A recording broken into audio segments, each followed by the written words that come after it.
Chatham House, also known as the Royal Institute of International Affairs, is an independent policy institute headquartered in London. Well, its mission is to provide complementary and commentary on world events and offer solutions to global challenges. In Nigeria, it has become more of a ritual for presidential candidates to go to Chatham House ahead of elections to speak on their policies if elected president. Well, in recent times, there have been criticisms of this development as Nigerians questioned the importance of this action. While some argue that the Chatham House display is absolutely unnecessary since the votes are in Nigeria and not in London, while others say it is still a new colonial mentality that will make presidential candidates go cap in hand to London to explain policies to people who do not have a voting right in Nigeria.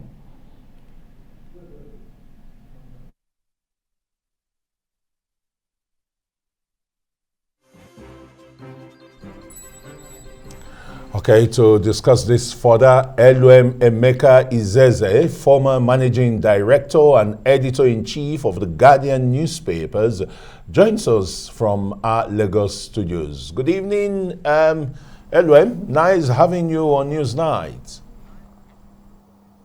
Thank you very much, Chris. It's a pleasure to be here as always.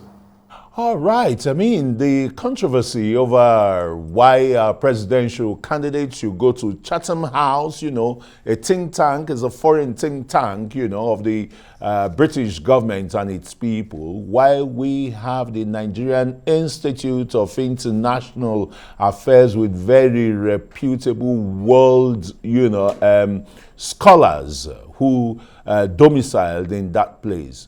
Why are presidential candidates not taking the advantage of our own think tank at home? Why, are stakeholders not even pushing for that front for our presidential candidates when they are talking to us on domestic issues? Emeka? I think this is an extension of the pattern that they have established. It's a pattern that the president spoke about 2 Fridays back while addressing ambassadors, saying, don't interfere in our electoral process. What has happened is that we just lost track of what we should be doing. This is an election for Nigeria by Nigerians, and we should focus on Nigeria and Nigerians. We haven't done a lot of that. When I say we, I mean those who are canvassing for us to vote for them. That the involvement of foreigners in our elections is something that must always concern us. It tends to make our candidates to come to decisions and positions that impair their policies in the future were they to get into office. And that's the same thing that people are doing, going to Chatham House. Chatham House is a reputable house, but this is a Nigerian election, and actually it's very embarrassing to see our candidates all rushing to go and talk at Chatham House. They haven't spoken at the Nigerian Institute of International Affairs. They haven't even told us what their policies are about relationship with foreign countries and all. And they're going abroad to talk about them. And then it's as if without Chatham House, then our candidates do not have the stamp of approval that they need. The greatest stamp of approval every political office holder, office seeker needs is a stamp of approval coming from Nigerians, not from anywhere, not from ambassadors of countries, not from foreign think tanks, not from individuals, no matter how well connected abroad.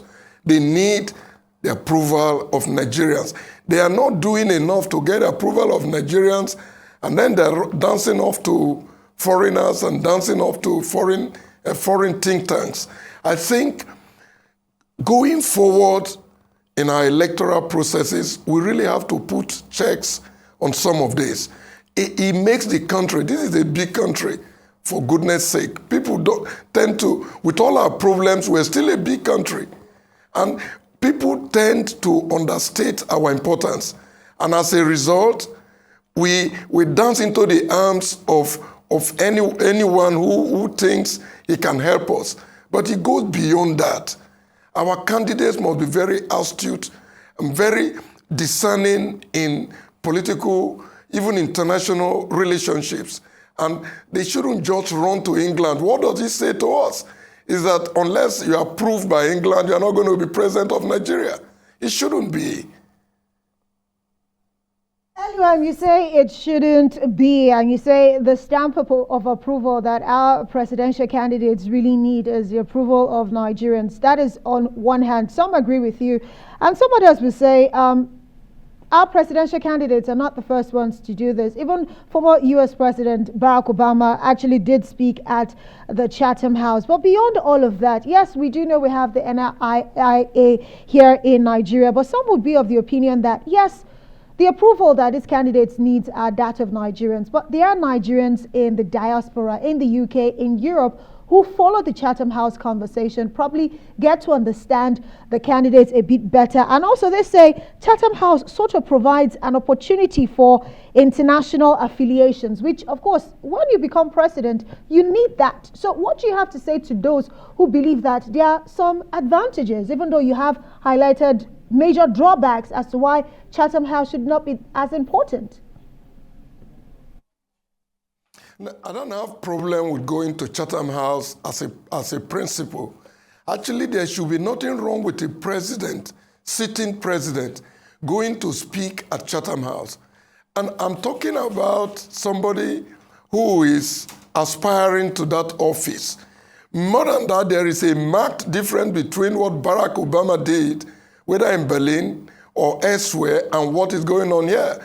Barack Obama did that, but we didn't see other candidates rushing off to Berlin to give a speech or to Chatham House to give a speech. What we see in the case of Nigeria is that it's as if you needed that kind of approval to confirm your raison d'etre as a veritable presidential candidate of Nigeria. It shouldn't be. I also think that when you get into office, there are venues open to you to go around. President Obasanjo, as president-elect, he went on a tour after being elected, and that helped him to fine-tune his foreign relations. And I don't see us doing what we're doing now without compromising the interests of Nigeria to a great extent. People must be very informed about what we're doing and why we shouldn't be doing it. And the remarkable thing is that it's happening across board. Political parties are just dancing around, dancing to the arms of foreign ambassadors. Nigerian ambassadors don't have a say in elections in any other country. Why should foreign ambassadors issue statements and speak out so much about our election? That's one. Why? How many foreign candidates have come to Nigeria to give a lecture or to give a speech? Obviously, they don't think that will count very much. We should begin to build our country from ground up. That what we're doing now is not building very well. But I take it that the mistakes have been made. The president who called for this, he himself was a beneficiary of this same process in 2015. Maybe, having been president for nearly 8 years, he has seen the light. And he's talking about it now. I think that's why it is even more important. He now knows what he didn't know then. He now sees what he didn't see then. And those who are aspiring to replace him, in particular, must be seen to be very patriotic and very astute in their relationships, in the partnership they build, and in the way they do it. That's really the point that I'm making, just to echo what the president said, that foreigners should observe us but stay out of our electoral process. Well, absolutely. And from your submissions, Eluem, I mean, it smacks of a kind of neo-colonialism, second colonization, from the rush to this Chatham House, it wouldn't really have been bad if the candidates went there to espouse their foreign policies. I mean, like our former head of state, late General Muritala Muhammad Ramat did when they went to the then OAU meeting and said Africa is going to be the corner piece of Nigeria's foreign policy. You think so? Yeah, sure. You really are making this point more vigorously than me, probably. As a sitting president, you pick the venues you go to. You pick the speeches you make, and the audience you must have in mind. That's what Muritala Muhammad did. Like I said, that's what President-elect Obasanjo and later President Obasanjo did. But since then, things have just gone down. Everybody rushes off to London. London is a place that we have a lot of history with. We are very friendly with the UK government. There is no doubt about that. But the UK government don't show up here to get their candidates aspiring for such high offices to come and speak to Nigerians first, or to come and speak in a forum organized by Nigerians. To some people, it doesn't matter. But if you understand how the world functions, it matters a great deal.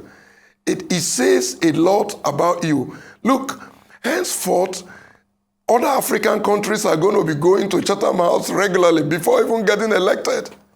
And they need to go there to also seek approval because Nigerian candidates have been doing it. We should set a good example. Actually, we should not do things like that. This country is bigger than that. This country has done greater things in the past. We may have issues now. We may have challenges now. Everybody has challenges. But this is still Nigeria. This is still the biggest country, black country on earth. And it's the biggest country in Africa. From every angle, you look at this country, what we do tend to affect others who are also relating to us. Yeah. And we should be more careful about that. Absolutely. We are called the giant of Africa for a reason. For your in-depth analysis tonight, we say thank you so much. Eluem, Emeka-Izeze, the former managing director, editor-in-chief of the Guardian newspaper. Thank you for joining us tonight. And of course, the electoral value or the influence of that Chatham House conversation is something that is still ongoing.